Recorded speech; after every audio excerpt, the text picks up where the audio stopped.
Pamberi nekuchengetedza Harare. Kuchengetedza Harare. Pasina mwende. Pasina kutya. Pasina people first. Pasina MDC. Sinotenda pamusoro yekomrade Chipanga. Comrade Yamandishe. The National Youth Wing. Tunachea umani wedu Harare Province. Amaka sina munda ne Women's League. Niko zemeni kwa pedu. Comrade Takataka pamusoro hii. Executive ye province, ma district, ma branch, ma sero aripano, toti pamusoro hii. Ma comrades. Nguwa yatashika. Yangu wa kubatana nditika. Yangu wa kushanda pamwe chete zvakanyanya. Kupfura patanga tiri zuro. Isuse utungamiri we Harare Province. Gera MDC nana tajamuka vachita zvavari kuda mutauni.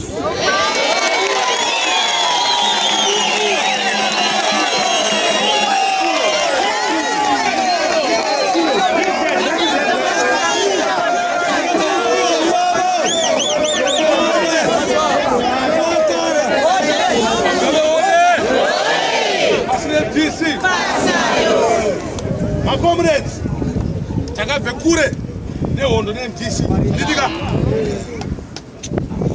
hatingavaregi vachiuya kupwanya mashopu avanhu, vachiuya kuluta mafoni avanhu, vachiuya kupisa misika yavanhu.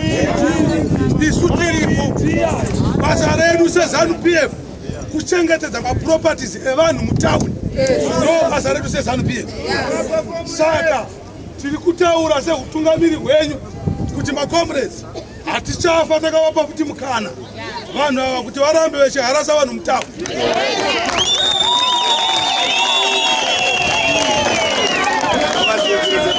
Macomrades kana zvichibvira kuti tichanga tiri mutauni zuva rega rega. Tichagara tiri mutauni zuva rega rega.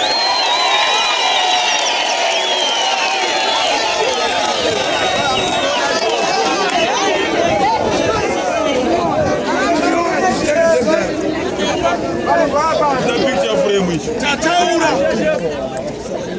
patabva uko kuti isu hatidi noise. Handitika asi vakaramba vachiti kwenya isusu hatingarambi takagara vanhu vachivhiringidzwa.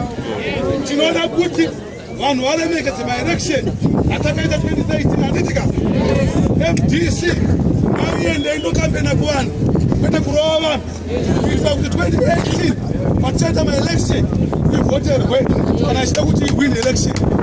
Hakuna kutonga hauwini nyika nekurova vanhu, hauwini nyika nekupenya mashopu, hauwini nyika nekupisa mashopu avanhu. Isu sema youth muZANU-PF. Handitika basa redu we are the vanguard of the party. Yes. Kuchengetedza runyararo nekuchengetedza musangano muguta redu reHarare. Tati titaure izvi kuti seutungamiri hatisi kuzogara, hatisi kuzorega vanhu vachiita zvavanoda muguta. Tinoda kuti isisu muHarare seZANU-PF tisu tinofanira kuva tichiita zvatinoda kwete MDC. Nekuti dambudziko ratinaro iri idambudziko diki diki. Isu semusangano tinoda kuti zvinhu zvimire zvakanaka. Tinokutendai mayouth nekuuya pamaita vanhu uri pano. Ngazvirambe zvakadaro. Ngatirambe tichisimbisa nekutsigira musangano wedu weZANU-PF. Aiwa ndatenda zvangu.